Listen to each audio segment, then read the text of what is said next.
তখন ইস ইস রে, লুয়া ঢুকে গেছে।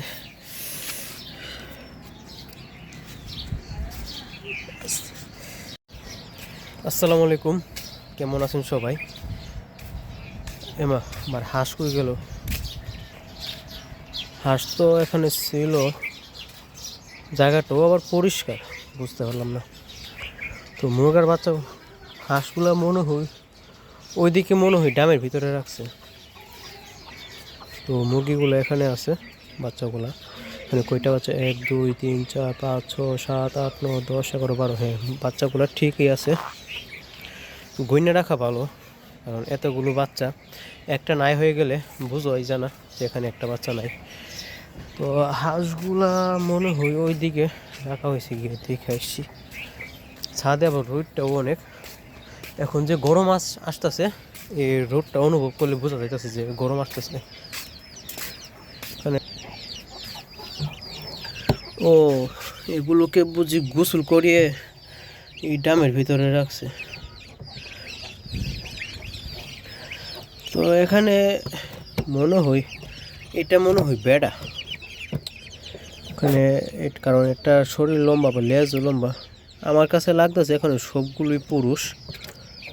এই আস্তে, 1 2 3 4 5 6 7 7টা ঠিক আছে। আমার কাছে লাগতেছে এখানে সবগুলাই পুরুষ। এখন বাকিটা আসলে হাঁসগুলা ভালোভাবে চিনতে পারি না কোনটা পুরুষ আর কোনটা মেয়ে। মুরগা হলে আবার চিনা যায়। এখানে যে বাচ্চাগুলো আছে, এর মাটা এত ফাজিল, মানে কি আর বলবো। এখানে আছে একটা, আর ওই ডামটাতে আছে একটা। তো এই হচ্ছে অবস্থা। আর মুরগির বাচ্চা মনে করেন বয়স যেবেলা 1 মাস 1.5 মাস হয়ে যায়, তখন ইস ইস রে, লুয়া ঢুকে গেছে।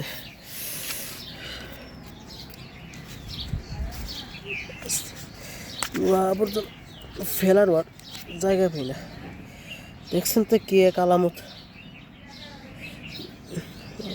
হঠাৎ ছিদ্র হয়ে গেছে। না বেশি একটা কিছু হই নাই, সামান্য পরিমাণে একটু রক্ত বের হয়ে গেছে।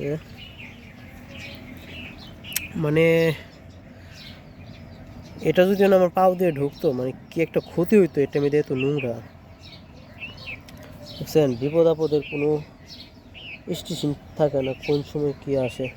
যাই হোক, আল্লাহ রহমত করছে, আল্লাহ বাঁচাইছে, আল্লাহর কাছে লাখ শুকরিয়া।